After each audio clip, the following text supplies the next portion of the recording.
Veg kurma hotel ஸ்டைலில் எப்படி செய்கிறதுன்னு பார்க்கலாம். அதுக்கு பட்டை, ஏலக்காய், கிராம்பெல்லாம் எடுத்துக்கலாம்.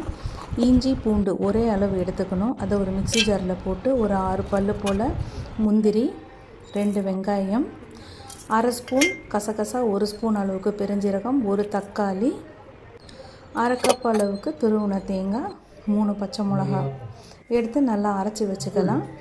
காய்கறியெல்லாம் வெட்டி வச்சுக்கலாம். உருளைக்கிழங்கு, கேரட், பீன்ஸ், காலிஃப்ளவர் எடுத்துருக்கேன்.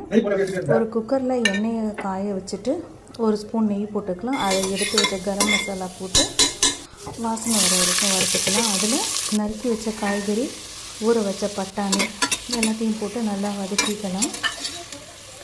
வதக்கும் போதே நல்ல வாசனையாக இருக்கும். கொஞ்சமாக உப்பு போட்டு மஞ்சள் தூள் சேர்த்துக்கலாம். இது கூடவே வெறும் மிளகாய்த்தூள் வேணும்னா சேர்த்துக்கலாம். காரம் அதிகமாக இருக்கும்னா நீங்கள் வெறும் மிளகாத்தூள் சேர்த்துக்க வேண்டாம். நல்லா வதக்கிட்டு அதுக்கப்புறம் நம்ம அரைச்சி வச்சுருக்க விழுதாக அதில் ஊற்றிக்கலாம். பச்சை வாசனை போகிற அளவுக்கு கொஞ்சம் நல்லா வதக்கிக்கலாம். வதக்கினதுக்கப்புறம் தேவையான அளவு தண்ணீர் ஊற்றிட்டு உப்பு போட்டு குக்கரை மூடி வச்சு ஒரு விசில் வச்சா போதும். அதிகமாக நம்ம சவுண்டு விட்டோன்னா காய்கறியெல்லாம் ரொம்ப குழஞ்சிரும். ஒரு விசில் போதும்.